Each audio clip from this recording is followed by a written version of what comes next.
దేవుని మాటలు చదువుదామండి. మత్తయి సువార్తలో నుండి దేవుని మాటలు చదువుదాం. మత్తయి సువార్త 28వ అధ్యాయము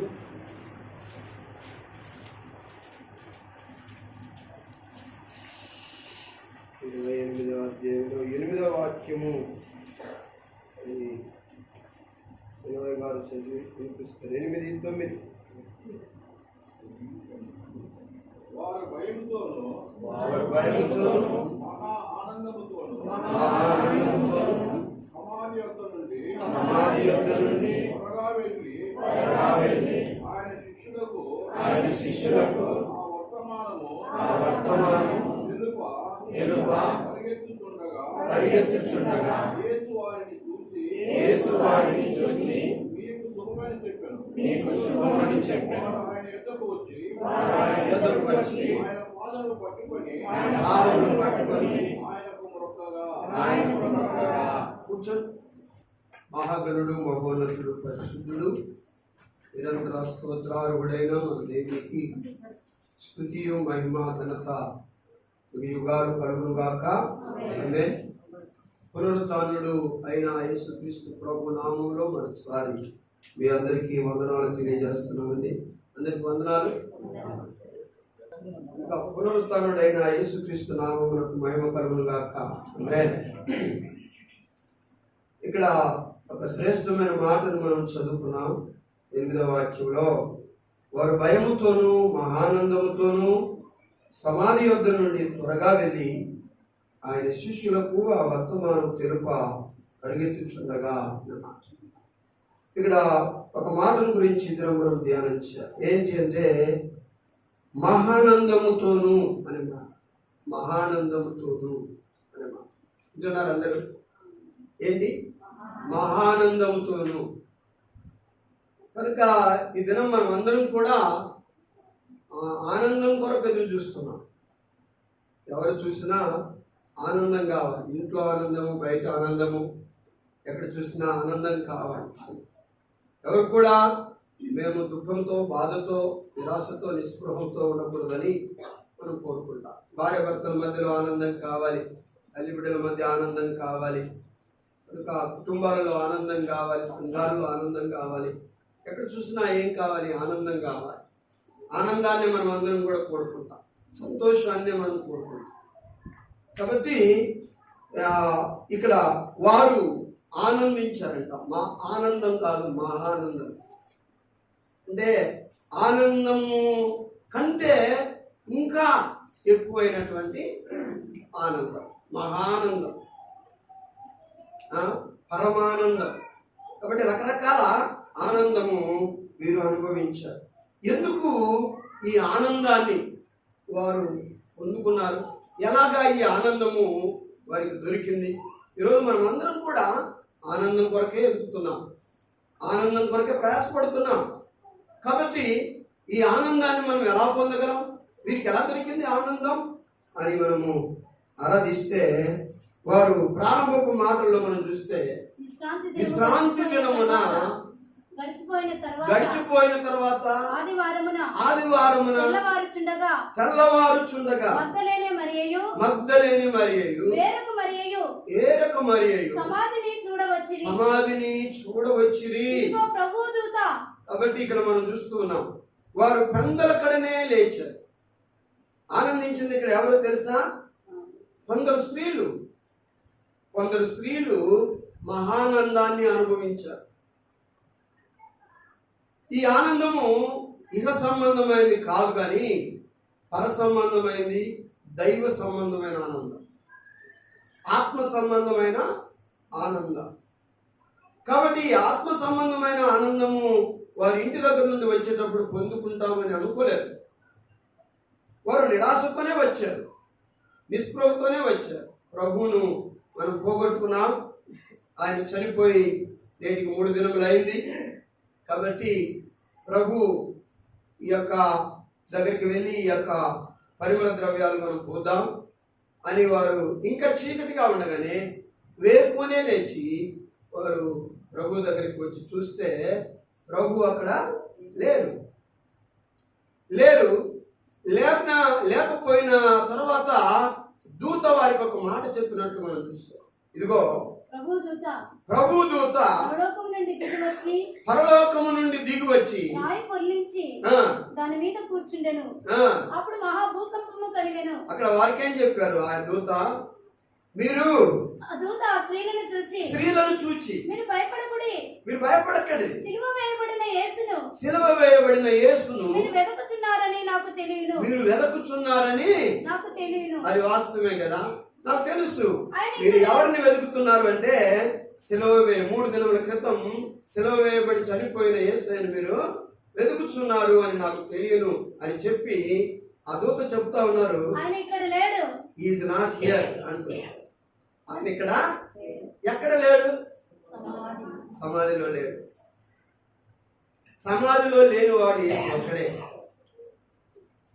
మరణించిన అందరూ ఆదాము మొదలుకొని యేసుక్రీస్తు ప్రభు వరకు, యేసుక్రీస్తు ప్రభు నుండి ఇంతవరకు కూడా అందరూ సమాధిలో ఉన్న వాళ్ళే, బయటికి రాలే.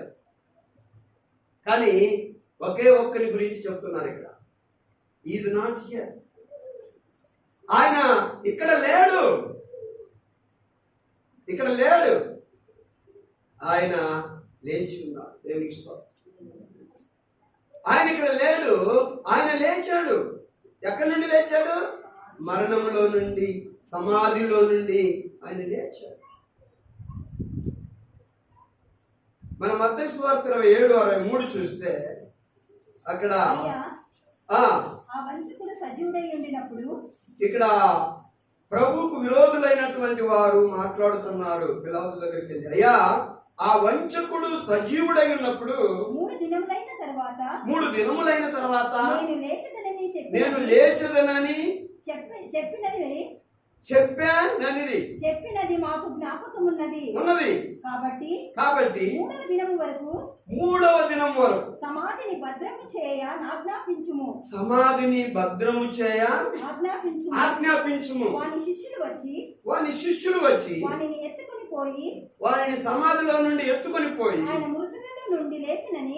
ఆయన మృతులలో నుండి లేచాడని అబద్ధం చెప్తే ప్రజలతో చెప్పుదురేమో.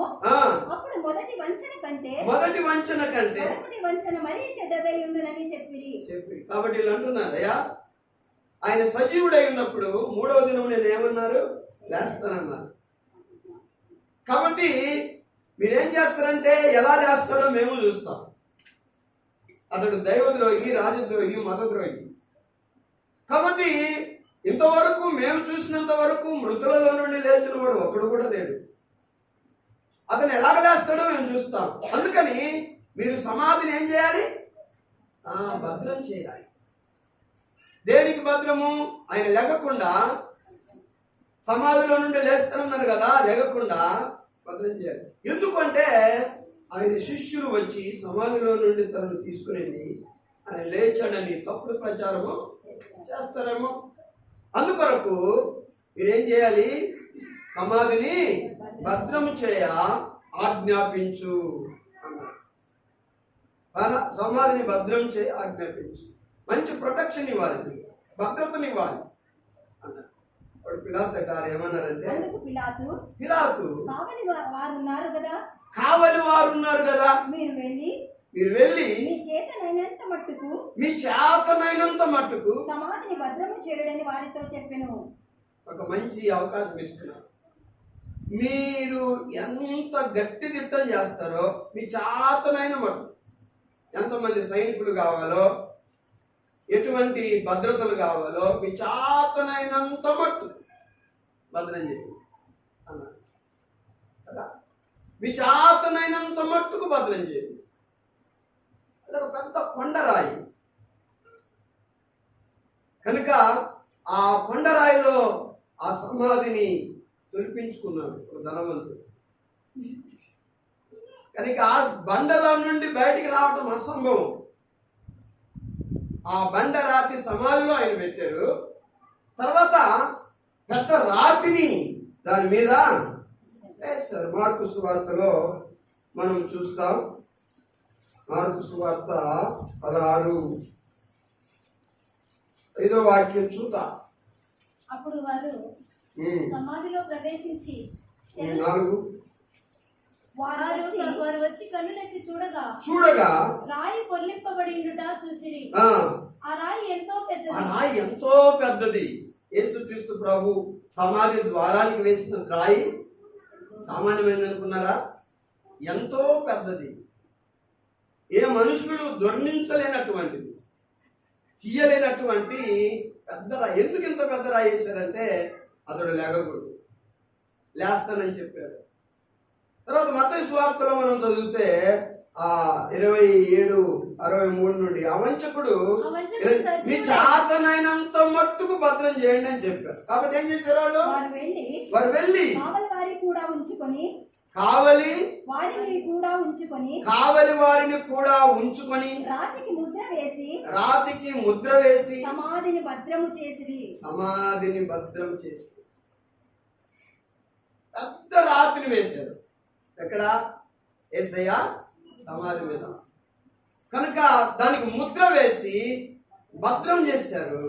అంత మాత్రమే కాదు, చుట్టూ మరి కావలి వారు భద్రంగా కాపలా కాస్తున్నారు.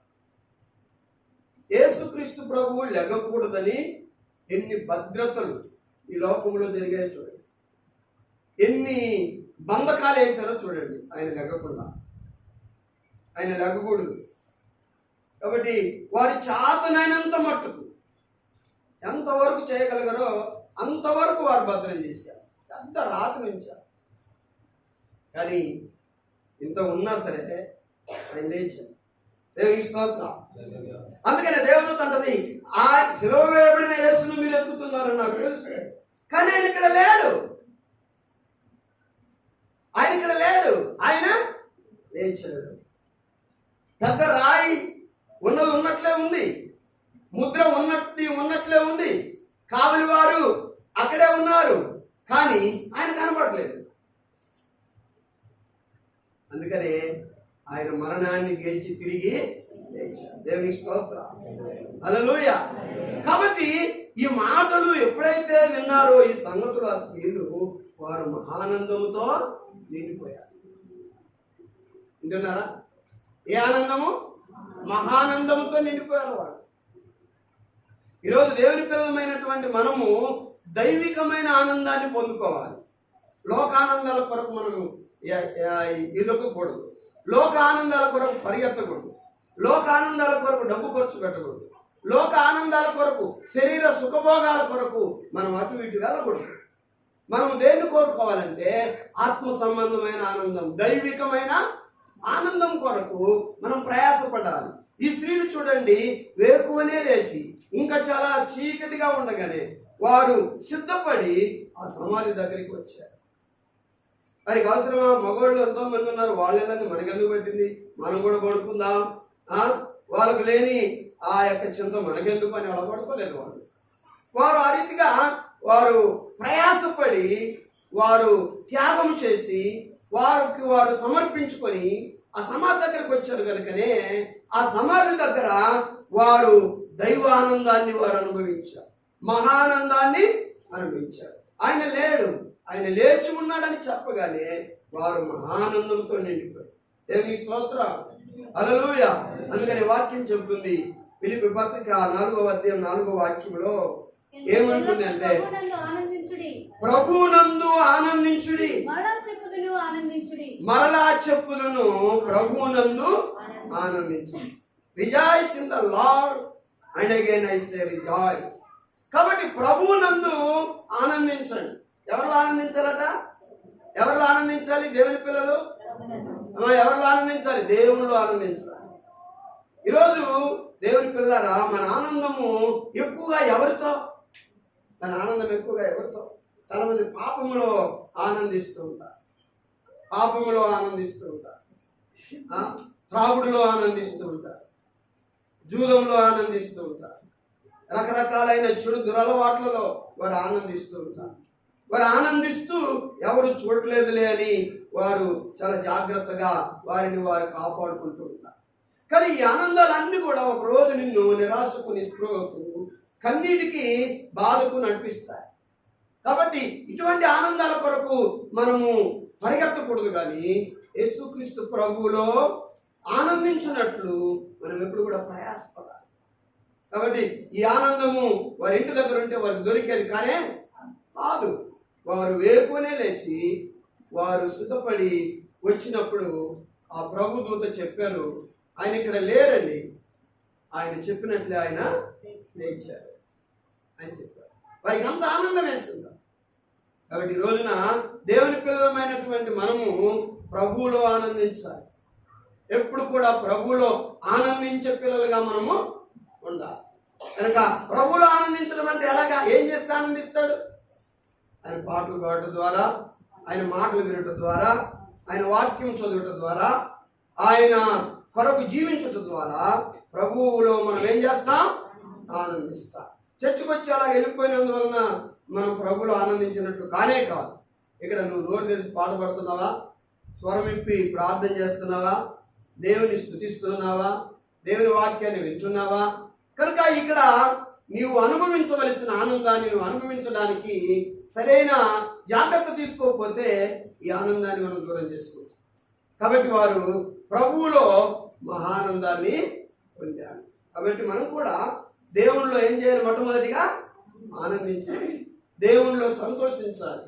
కనుక వారు మహానందాన్ని పొందారు. ఈ ఆనందము వేరే వారికి దొరకలేదు. ఈ ఆనందం వేరే వారికి దొరకలేదు.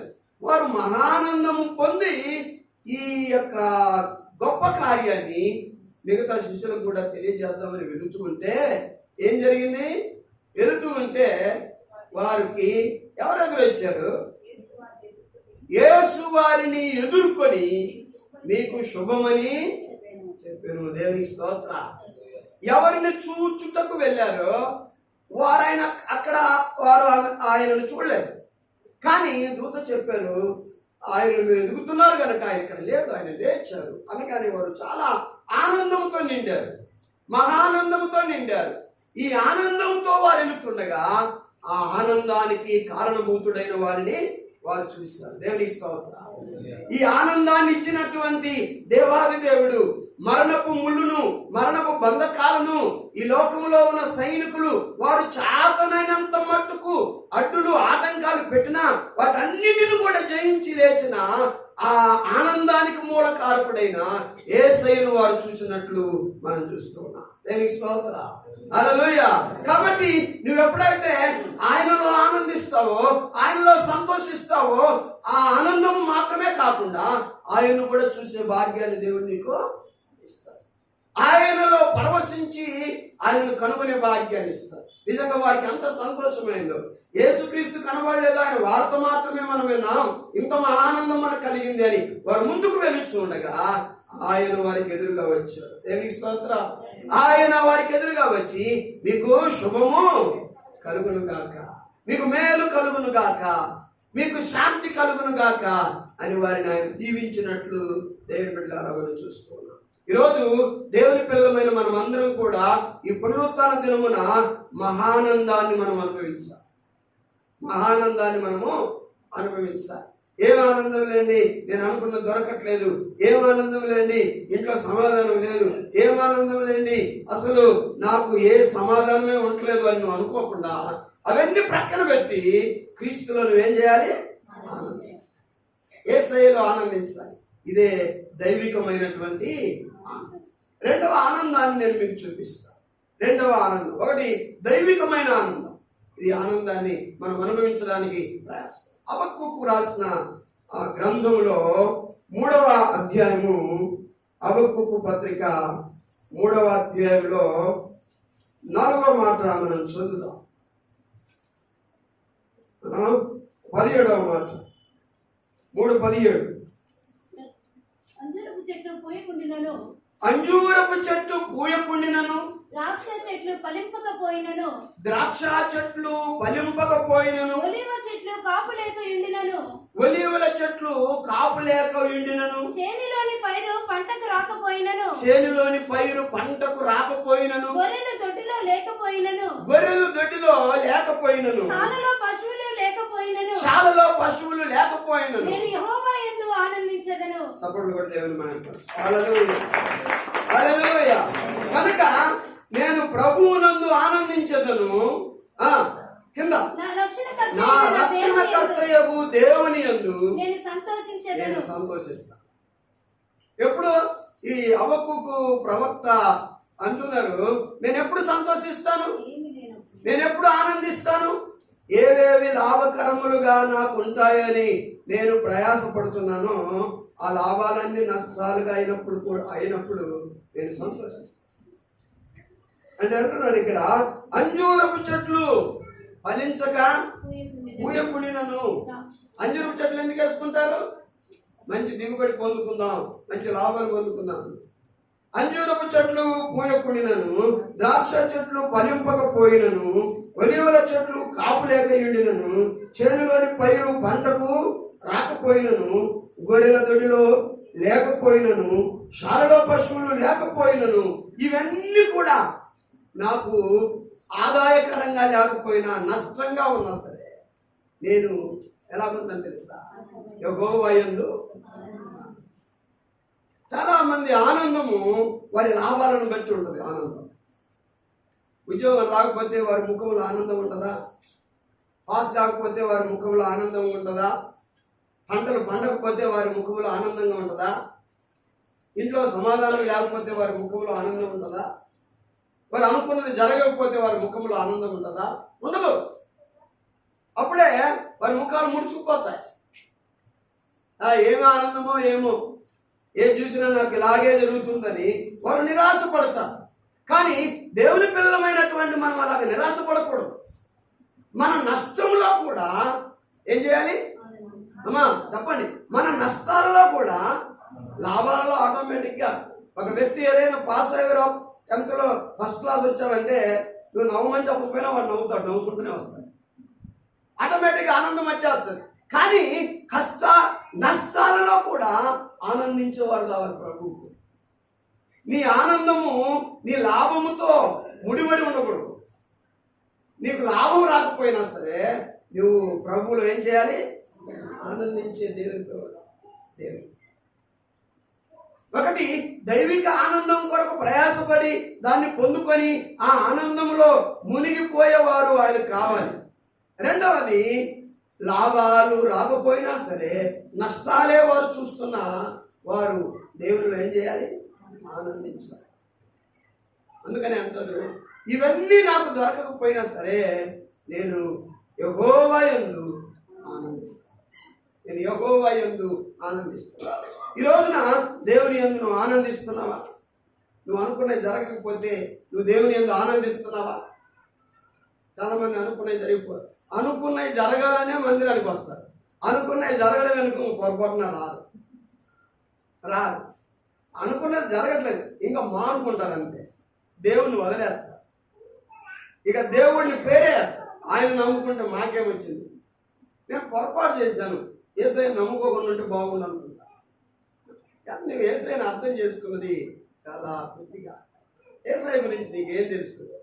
నువ్వు ఇంకా పసిబిడ్డవు. యేసయ్యను గురించి తెలియని పసిబిడ్డవు. ఆయన నువ్వు పోగొట్టుకుంటే నువ్వు నష్టపోయేది చాలా గొప్ప. దేవుని దాన్ని ఎవరు కూడా నీకు కూర్చలేదు. దేవుడ యేసయ్య ఆనందాన్ని నువ్వు ఎప్పుడూ పోగొట్టుకోవు. ఇదిగో ఆ లాభం రాలేదు, ఈ లాభం రాలేదు, నాకు నష్టాలు కష్టాలు ఎదురవుతున్నాయని నువ్వు ఎప్పుడు కూడా ఈ ఆనందాన్ని ఆనందించకుండా దేవుళ్ళో నువ్వు దూరం కాకూడదు. నష్టంలో కూడా నువ్వేం చేయాలి? దేవుళ్ళో ఆనందించాలి. లాభాలు లేని నష్టంలో కూడా దేవుళ్ళో నువ్వు ఆనందించు. వెళ్ళయ్యావా? పర్వాలేదు, నో ప్రాబ్లం, దేవుళ్ళు ఆనందించు. జాబ్ రావట్లేదా? నో ప్రాబ్లం, దేవుళ్ళు ఆనందించు. పంటలు రావట్లేదా? నో ప్రాబ్లం, దేవుళ్ళు ఆనందించు.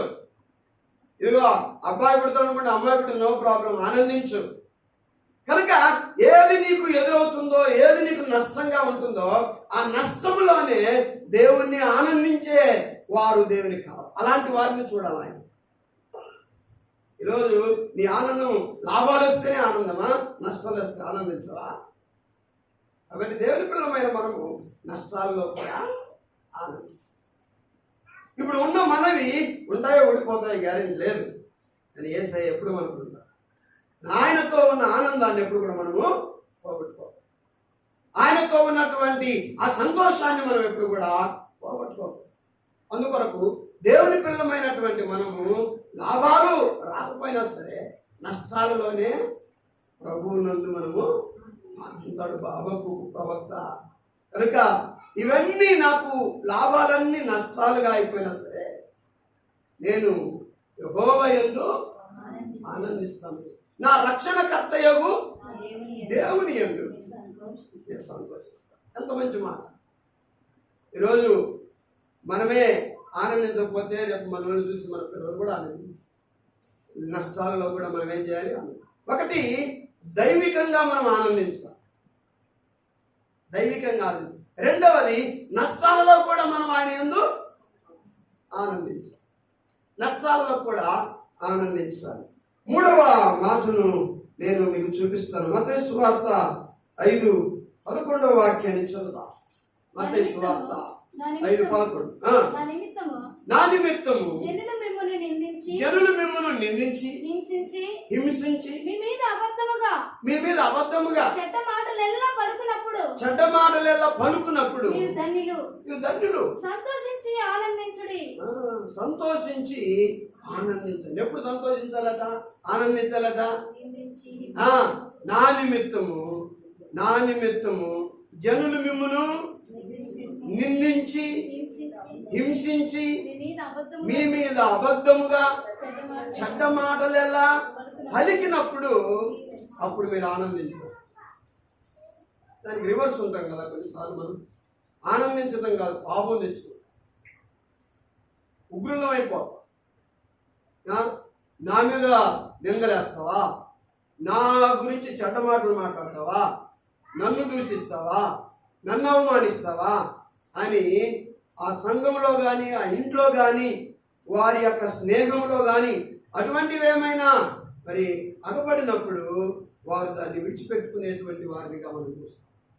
ఈ సంఘానికి నేను రాను, నాకు అవమానం జరిగింది, ఈ సంఘం నా మీద నిందలేశారు, ఈ సంఘంలో నేను ఈ సంఘానికి రాను, తర్వాత ఈ ఇంట్లో నేను ఉండను, నాకు ఈ ఇంట్లో మర్యాద లేదు, నన్ను చిన్న చూపు చూస్తున్నారు అని కొన్నిసార్లు మనం ఏం చేస్తామంటే ఆనందించవలసిన మనము దైవికంగా దేవుని కొరకు ఏవైనా అవమానాలు మనం పొందుకున్నప్పుడు ఆనందించవలసిన మనము కోపడవచ్చు ప్రభు అంటారు.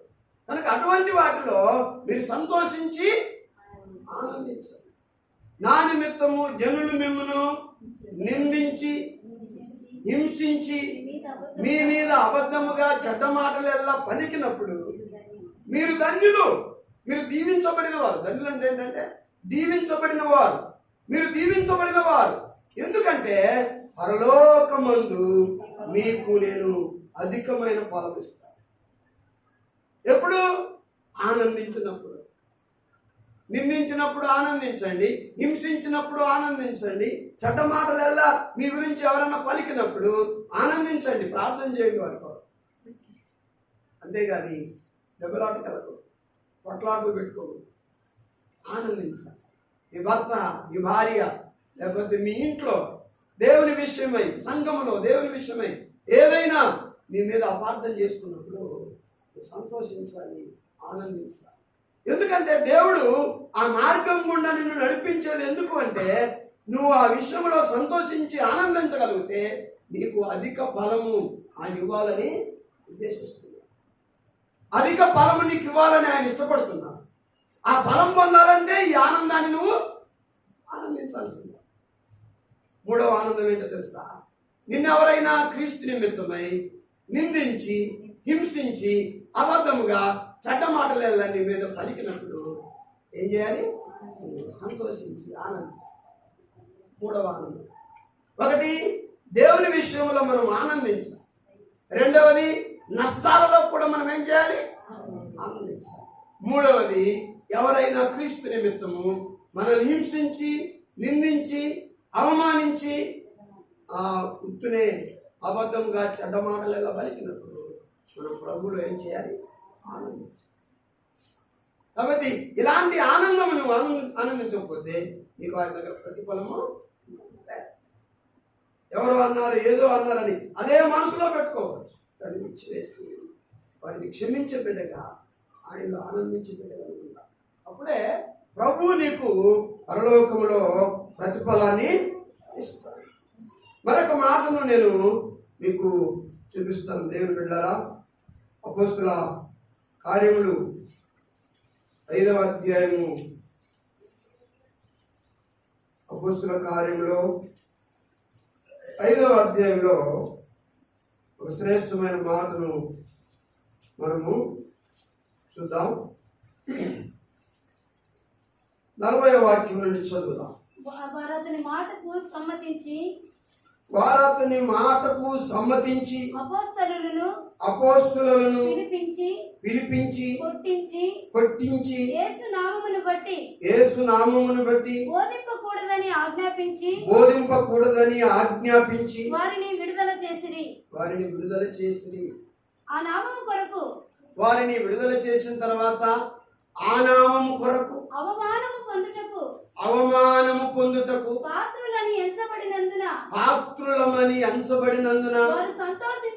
వారు సంతోషించుచు మహాసభ ఎదుట నుండి వెళ్ళిపోయి. మహాసభ నుండి వెళ్ళిపోయారు. ఎప్పుడు సంతోషించారు వీరు? వారు యేసుక్రీస్తు నామమున బోధించున్నప్పుడు వారిని పిలిపించి కొట్టారని రాబెడతారు. వారిని కొట్టించి బెదిరించారు. అబద్ధాలు, ఇంకోసారి ఇలాంటి సువార్త చెప్పకూడదు. యేసుక్రీస్తున్నా చాలాసార్లు మనము దేవుని విషయమై దూషించబడినప్పుడు, దేవుని విషయమై కొట్టబడినప్పుడు, ప్రభు విషయమై మనం అవమానం పొందినప్పుడు మనకు అవసరం అంటావా? ఇది మనకు అవసరం అంటావా?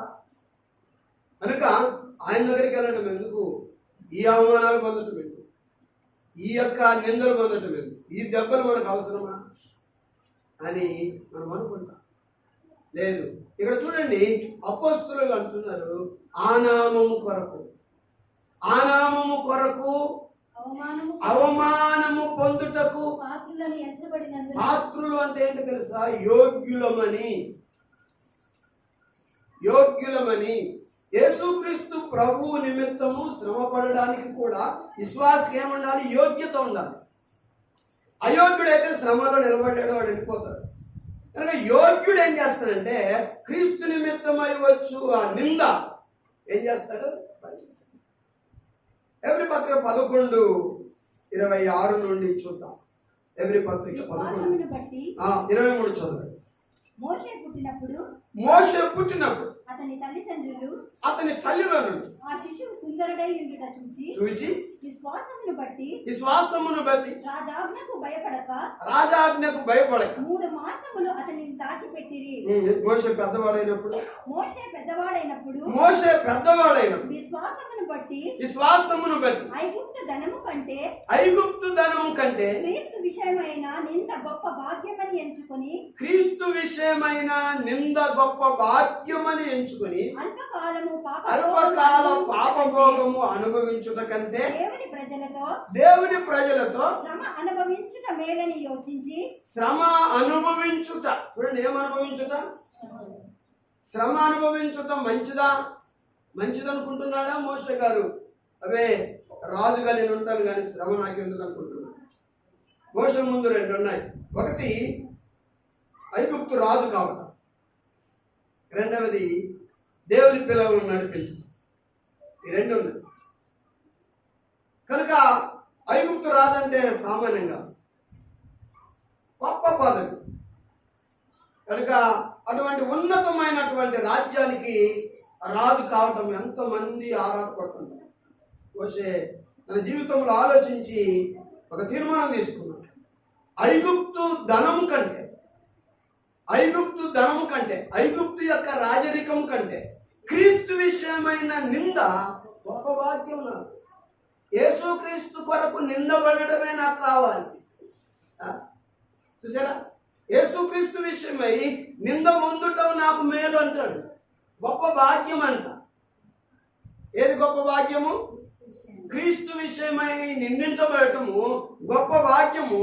అల్పకాల పాపభోగము అనుభవించుట కంటే, అల్పకాలం కొంతకాలం ఈ పాప జీవితాన్ని అనుభవించుట కంటే, ఇప్పుడు ఇక్కడ మోషే గారు ఏమనుకుంటున్నారంటే ఈజిప్టుకు కింగును కావడం ఏంటంటే పాపభోగం అనుభవించడమే. అక్కడ ఏముంది? అల్పకాలం పాపభోగము అనుభవించుట కంటే దేవుని పిల్లలతో శ్రమ అనుభవించటం మేలను, ఇది మేలు నాకు అంటున్నా. కాబట్టి దేవుని పిల్లలమైన మనము ఏం చేయాలంటే ఆ నామము కొరకు, ఈ ప్రభు కొరకు మనం ఏదైనా అనుభవిస్తున్నామంటే దానికి యోగ్యులమని మనము అనుభవించాలి. యోగ్యులముగా ఉండి దాన్ని అనుభవిస్తే దాని యొక్క ప్రతిఫలాన్ని మనం పొందుతాం. ఒకవేళ దాన్ని అనుభవించడం ఏంటి నాకు ఈ నిందలు, ఏంటి నాకు ఈ కష్టాలు, ఏంటి ఈ జీవితం అని అటువంటి దాన్ని నువ్వు త్యజిస్తే ఇక క్రీస్తులో ఉన్న గొప్ప విలువను సంపాదించుకుంటావు. అందుకని వీళ్ళు అంటున్నారు ఆ నామము కొరకు, ఆ నామము కొరకు అవమానము పొందుటకు, కొట్టించుకొనుటకు పాత్రులమని, యోగ్యులమని. మేము యోగ్యులం కనుక మమ్మల్ని కొట్టారు, మేము యోగ్యులం కనుక మమ్మల్ని అవమానించారు. యోగ్యులమని ఎంచబడినందున ఏం చేస్తున్నాం మేము? వారు సంతోషించుచు దేవునికి స్తోత్రం. ఏ విషయంలో సంతోషించాలి? మూడవదిగా మనము, మూడవదే నాలుగు, ఏ విషయంలో సంతోషించాలి? క్రీస్తుని విషయమై నువ్వు కొట్టబడినప్పుడు, క్రీస్తు విషయమై నువ్వు అవమానం పొందినప్పుడు, క్రీస్తు సువార్త విషయంలో నీవు ఆ యొక్క అవమానం పొందినప్పుడు ఏం చేయాలి? సంతోషించాలి. సంతోషించాలి. తెలుసు చాలా మంది యేసుప్రభు నమ్ముకుంటేనే మిమ్మల్ని నిందిస్తారు. ఇంట్లో యేసయ్య ప్రార్థన చేశారంటే తెలుస్తారు. ఇది మంచిది మనకు. ప్రభు నా నిమిత్తమే మీరేం అనుభవించినా మీకు ప్రతిఫలం ఉంటుంది. కాబట్టి దేవుని బిడ్డారా, ఆ నామం కొరకు వారు కొట్టబడినందున, ఆ నామం కొరకు వారు అవమానపరచబడినందుకు వారు బాధపడలేదు. బాధపడక ఏం చేశారు?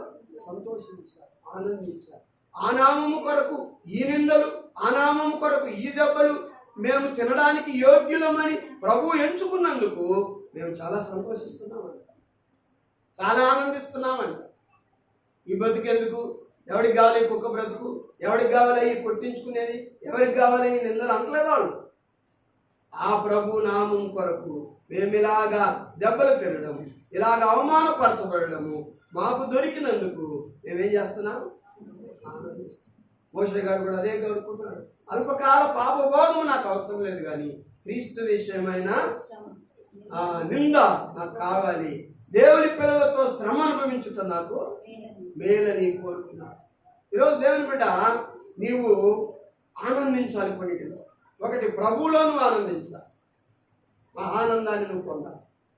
రెండవది, నీవు నష్టంలో కూడా దేవుణ్ణి మనం ఏం చేయాలి? పొలంలోని పంట చేనికి రాకపోయినా, శాలలో పశువులు లేకపోయినా, గొర్రెల మందలో గొర్రెలు లేకపోయినా, అంజూరపు చెట్లు పూయకపోయినా, ద్రాక్ష చెట్లు ఫలించకపోయినా, ఇవన్నీ లేకపోయినా సరే మనం క్రీస్తునందు ఏం చేయాలి? మూడవది ఏంటి? జనులు ఆయన నిమిత్తం మనల్ని నిందించి అవమానించి అబద్ధముగా చెడ్డ మాటలెల్లా పలికినప్పుడు మనం సంతోషించి ఆనందించాలి. అవమానపరచబడినప్పుడు కూడా, నిందించబడినప్పుడు కూడా మనం క్రీస్తులో ఏం చేయాలి? ఆనందించాలి. నాలుగవదిగా, మనము ఆయన నామము నిమిత్తము కొట్టబడినప్పుడు, ఆయన నామము నా బెదిరించబడినప్పుడు మనం ఏం చేయాలి? ఆయన యందు ఆనందించాలి. ఇలాంటి విషయాలలో దేవుని పిల్లలమైన మనం ఏం చేయాలి? ఆనందించాలి. అలాగా ఆనందించినప్పుడు దేవుడు సంతోషిస్తాడు, ఆనందిస్తాడు. పిల్లలము మనము సంతోషం కొరకే కాదు, క్రీస్తు కొరకు శ్రమ వచ్చిన భరించగలిగే ఆ యొక్క త్యాగం మనలో ఉండాలి. తర్వాత 5వ ఆనందాన్ని నేను మీకు చూపిస్తాను. 5వ ఆనందం అపోస్తుల కార్యం 16వ అధ్యాయం 16వ అధ్యాయంలో 25వ వాక్యం చదువుదాం. అయితే మధ్యరాత్రి వేళ పౌలును శీలయు దేవునికి ప్రార్థించుచు కీర్తనలు పాడుచు ఉండిరి. ఎక్కడున్నారు వీళ్ళు? చెరసాలలో ఉన్నారు. ఎందుకు వీరిని సరసాలలో వేశారు చూడండి. ఎందుకు వీరి సరసాలను ఇచ్చారు? 21వ వాక్యం చదువుదాం. రోమీయులమైన మనము అంగీకరించుటకైనను చేయుటకైనను కూడని ఆచారములు ప్రచురించుచు మన పట్టణము గలిబిలి చేయుచున్నారని చెప్పిరి. అప్పుడు జన సమూహము వారి మీదికి దొమ్మిగా వచ్చెను. న్యాయాధిపతులను వారి వస్త్రములు లాగివేసి వారిని బెత్తములతో కొట్టవలనని ఆజ్ఞాపించి వారు చాలా దెబ్బలు కొట్టి వారికి ఇష్టం వచ్చినట్లు వారిని కొట్టాడు. పౌలును శీలను వారికి ఇష్టం వచ్చినట్లు కొట్టారు. వారి బట్టలు చించి వేశారు. వారిని చెరసాలలో వేసి భద్రముగా కనిపెట్టవలనని చెరసాల నాయకునికి ఆజ్ఞాపించారు. చూసారా పరిస్థితి ఎలా ఉందో? బెత్తంలతో కొట్టారు. వారి యొక్క బట్టలను లాగివేశారు. వారిని అవమానించి వారిని సరసాలలో వేసి బంధించారు. ఇలాంటప్పుడు ఎలా ఉంటది మన యొక్క మనసు? ఏం ఊహిస్తాం మనము? కాబట్టి దేవుని యొక్క మాటలు చెప్పినప్పుడు ఆ పుతోను దెయ్యాన్ని వారు వెళ్ళగొట్టినప్పుడు వారు పొందుకున్న ఈ హింస, ఈ బాధను మరి వారు అనుభవించారు.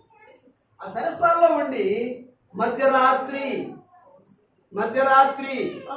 పౌలును శీలను దేవునికి ప్రార్థించుచు కీర్తనలు పాడుచుండి. కీర్తనలు పాడేవారు ఎవరు? ప్రార్థనలు చేసేవాళ్ళు ఎవరు? యాకోబు పత్రిక 5:13 మీలో ఎవరికైనను శ్రమ సంభవించిన అతడు ప్రార్థన చేయవలెను. వీళ్ళు ప్రార్థన చేస్తున్నారా లేదా? చెప్పండి. అనుకుంటారు చేస్తున్నట్టున్నారు. అనుకుంటారా? చేస్తున్నారా లేదా ప్రార్థన? వారు ప్రార్థన చేయించు ఎవరు? చెప్పండి. మరి అనుమానమైంది. వాళ్ళు ఏం చేస్తున్నారు? ఎందుకు? శ్రమ సంభవించింది కనుక ప్రార్థన చేస్తున్నారు. తర్వాత ఆ శ్రమలో వారు సంతోషిస్తూ ఉన్నారు కనుక వారు పాటలు పాడచ్చు. ఈవెన్ జైలుకి వచ్చినా సరే మేము దేవుళ్ళలోనే ఆనందిస్తాం. దేవునికి స్తోత్రం. మేము నిందలు పడ్డా దేవుళ్ళలోనే ఆనందిస్తాం. మేము నష్టం వచ్చినా దేవుళ్ళలోనే ఆనందిస్తాం. ఆ నామం కొరకు మేము కొట్టబడ్డా మేము దేవుళ్ళలో ఆనందిస్తాం. సరసాలకు వచ్చినా సరే మేము దేవుళ్ళలోనే ఆనందిస్తాం. ఈనాడు క్రైస్తవుల యొక్క ఆనందము ఎంతవరకు పరిమితి అయిపోయింది? దేవుని కొరకు ఆనందించవలసిన నీవు కొన్ని అవమానాలు వచ్చినప్పుడు ఆనందాన్ని ఆనందించకుండా వెనుగో తిరుగుతున్నావా? కొన్ని నష్టాలు వచ్చినప్పుడు ఆ ఆనందాన్ని ఆనందించకుండా వెనుగో తిరుగుతున్నావా? కొన్ని ఆయన నామం నిమిత్తమై కొన్ని దెబ్బలు కలిగినప్పుడు నీవు ఆనందించకుండా ఉన్నావా? పౌలు అంటాడు 1 కొరింథీ పత్రిక 11వ అధ్యాయము 23వ వాక్యమును మనం చూస్తే, నేను మీకు అప్పగించిన కొద్దిగా క్రింద వారి పరిచారకులా నేను కూడా 2వ కొరింథీ తీయండి. 2వ కొరింథీ 11 వారు క్రీస్తు పరిచారకులా నేను వెర్రివాని వలె మాట్లాడుచున్నాను. నేనును మరి ఎక్కువగా క్రీస్తు పరిచారకుడను మరి విశేషంగా ప్రయాసపడ్డాను. మరి అనేక పర్యాయాలు చెరసాలలో ఉన్నాను. అపరిమితముగా దెబ్బలు తింటిని. అపరిమితముగా దెబ్బలు తిన్నాను, అనేక మారులు అనేక మారు ప్రాణాపాయములలో ఉంటిని. ప్రాణాపాయాలలో ఉన్నాను, యూదుల చేత 5 మారులు యూదుల చేత 5 మారులు ఒకటి తక్కువ ఒకటి తక్కువ 40 దెబ్బలు తింటిని. 40 దెబ్బలు తిన్నాను, ముమ్మారు బెత్తములతో ముమ్మారు కొట్టబడి బెత్తములతో కట్టబడ్డాను, ఒకసారి రాళ్లతో ఒకసారి రాళ్లతో కట్టబడ్డాను, ముమ్మారు ఓడ పగిలి ముమ్మారు ఓడ పగిలి శ్రమ పడ్డాను, ఒక రాత్రి పగళ్ళు ఒక రాత్రి పగలు సముద్రంలో గడిపాను, అనేక పర్యాయములు అనేక పర్యాయాలు ప్రయాణములలో నదుల వలనైన ఆపదల్లోను, దొంగల వలనైన ఆపదల్లోను, నా స్వజనుల వలనైన ఆపదల్లోను, అన్య జనుల వలనైన ఆపదల్లోను, ఆపదల్లోను, ఆపదల్లోను, ఆపదల్లోను ఉన్నాను. ప్రయాసముతో కష్టములతో జాగరణములతో ఆకలి ఆకలి దప్పులతో తరచుగా ఉపవాసాలతో చలితో దిగంబరత్వంతో ఉన్నాను. ఇంకా నేను చెప్పవలసినవి ఇవన్నీ అనేకములు ఇవన్నీ ఉన్నవి. ఎలా ఉన్నాయి? ఈ శ్రమలన్నీ నేను అనుభవించాను. ఎందుకంటే ఆయన కోసం దేవునికి స్తోత్రం. యేసు కొరకు నేను నమ్మిన నా దేవుని కొరకు ఇవన్నీ కూడా సంతోషంతో నేను అనుభవించాను. ఈ నిందలు, ఈ అవమానాలు, ఈ దెబ్బలు, ఈ పిడిగుద్దులు ఇవన్నీ కూడా నేను అనుభవించాను. ఎందుకంటే ఆయన కోసం, ఆయన మహిమ కొరకు. కాబట్టి యేసుక్రీస్తు ప్రభువు నిమిత్తమై మనం సరసాలకు వెళ్ళినప్పుడు కూడా నువ్వేం చేయాలి? ఆనందించాలి. పౌలు అంటాడు కొన్నిసార్లు, క్రీస్తు ఖైదీ, యేసుక్రీస్తు నిమిత్తం నేను సరసాలకు వెళ్ళాను. అవును, ఆయన జైల్లో రోమ సరసాలు వేశారు. అయినను ఆయన సిగ్గుపడలేదు. సువార్తను బట్టి నేను ఖైదీనయ్యాను. అది అతిశయించదగింది కదా, అది సిగ్గుపడవలసినటువంటి పని లేదు. అతిశయ కారణమైంది ఆ శ్రమ. అందుకోసము దేవుని పిల్లలమైన మనము ఈ పౌలు శీల వలె గతంలతో పట్టబడ్డ, మరి మన బట్టలు లాగివేసి అవమానించిన, మనము నిందించబడిన, సరసాల్లో వేసిన, ఏదో ఇండియాలోని మరి ఏదో దేశంలో అనుకుంటా, గుర్తులేదు, ఆశ్రమ గారిని పాస్టర్ గారిని బట్టలు విప్పేసి నడి రోడ్లో పెట్టి, ఒక్క బట్ట కూడా లేదు, వారిద్దరు పిల్లలతో వారి మానవులను కప్పుకొని క్రీస్తు కొరకు అలాంటి అవమానాన్ని మనమేపాటి వాళ్ళ. కాబట్టి అనేక స్థలాల్లో క్రీస్తు నిమిత్తమై నిందలు, అవమానాలు పొందుతున్నారు. అందుకొరకు వీరు కూడా శ్రమ సంభవించిందని ప్రార్థన చేశారు. మధ్యరాత్రి వేళ వారు పాటలు పాడి దేవుని స్తుతించారు. ఒకవేళ అలాంటి సమయంలో ప్రార్థన చేయటము అనవసరం, పాటలు పాడటము అనవసరం అంటే వారు దేవుని శక్తిని చూసేవారు కాదు, ఆయన శక్తిని ఇతరులకు చూపించేవారే కాదు. ఏంటి ఆ శక్తి అంటే, వారు పాటలు పాడుచుండగా మధ్యరాత్రి వేళ మహాభూకంపం కలిగింది. సరసాల పునాదులు ఏమైపోయాయి? అదిరిపోయాయి, కదిలిపోయాయి. వెంటనే తలుపులన్నీ తెరవబడ్డాయి, అందరి బంధకములు ఊడిపోయాయి. ఇవన్నీ స్పాట్ లో జరిగాయి. వారు పాటలు పాడుచు ప్రార్థన చేయించుండగా ఏం జరిగింది? భూకంపం జరిగింది. ఇది సామాన్యమైన ఆ ఖైదీలు తమ జీవితంలో ఎప్పుడు చూడని అద్భుతాలు చూశారు. ఇదిగో నీవు స్తుతించుచుండగా, నీవు ప్రార్థన చేయించుండగా, సంతోషించుచుండగా దేవుడు నీ సంతోషంలో కొన్ని గొప్ప కార్యాలు చేయాలని ఆశపడుతున్నాడు. కొన్ని అద్భుతాలు, కనివిని ఎరుగని అద్భుతాలు చేయాలని ఆశపడుతున్నారు. వీరు ఆ శ్రమలలో శరసాల్లో ఉండి ప్రార్థన చేస్తూ పాటలు పాడుతున్నప్పుడు అకస్మాత్తుగా భూకంపం జరిగింది. వారు కూడా తెలియదు, పౌలు శీల గారు. అకస్మాత్తుగా భూకంపం జరిగింది. తలుపులన్నీ పటాపట తెరవబడ్డాయి, అందరి బంధకాలు ఊడిపోయాయి. ఇంకేముంది, దొంగలందరూ పారిపోయారు, ఇక నన్ను బ్రతకనియరు అని జైలర్ ఏం చేశాడంటే తను తాను చంపుకోపోయాడు. ఎంత గొప్ప ఆశ్చర్యకారమే దేవుడు ఇక్కడ చేశాడు. ఈ రోజున ఆయనలో ఆనందిస్తూ పాడితే ఆయనలో ఆనందిస్తూ ప్రార్థన చేస్తే, ఆ జైలు జీవితం కూడా ఆయనలో ఆనందిస్తూ నువ్వు అనుభవిస్తే ఈ జీవితంలో గొప్ప అద్భుతాలను రుచి చూస్తావు. దేవుని శక్తి ఏమి తగ్గిందా? అప్పుడు చేసిన దేవుడు ఇప్పుడు చేయడా? 5 రకాల ఆనందాలను క్రైస్తవులమైన మనం ఏం చేయాలి? ఆనందించాలి. ఒకటి, ప్రభువులో మనం ఆనందించాలి. ఆనందం కొరకు వారు వేకునే లేచారు. ఇంకా చీకటిగా ఉండగానే స్త్రీలు భయపడకుండా ప్రభువు ఉంచబడిన సమాధి దగ్గరికి వచ్చారు. వారంతా ప్రయాసపడి వచ్చారు కనుక వారి కొరకే, మరలా ఎవరి కొరకు దేవుని దూత రాలేదు, వారి కొరకే దేవుని దూత వచ్చి, అమ్మ సిలువ వేయబడిన ప్రభువుని మీద ఎదుగుతున్నారు నాకు తెలుసు, ఆయన ఇక్కడ లేడు, ఆయన లేచి. ఆ మాట వినగానే వారు మహానందంతో నిండిపోయారు. ఈరోజు క్రీస్తు మాటలను బట్టి ఆనందించాలి, క్రీస్తు బోధనలను బట్టి ఆనందించాలి, క్రీస్తు పాటలను బట్టి ఆనందించాలి, క్రీస్తు ఆరాధనలో మనం ఆనందించాలి, క్రీస్తులో జీవించడం బట్టి మనం ఆనందించాలి. కానీ లోకంలో ఆనందించడం, దాన్ని మనం త్యజించాలి. దేవుళ్ళు నువ్వు ఎంతగా ఆనందిస్తున్నాం. తర్వాత మనము నష్టంలో కూడా ఏం చేయాలి? ఆనందించాలి. తర్వాత ఆయన నిమిత్తము మనము ఎవరి చేతనైనా నిందించబడి, హింసించబడి, అబద్ధముగా చెడ్డ మాటలలో మన మీద పలికినప్పుడు మనం ఆనందించాలి, సంతోషించాలి. అవమానాల్లో కూడా ఆనందించాలి. తర్వాత ఆనామము కొరకు నిందించబడుటకు, కొట్టబడడానికి పాత్రులమని ఎంచబడినందున వారు ఆనందించుచు మహాసభ దగ్గర నుండి వెళ్ళిపోయారని రాయాలి.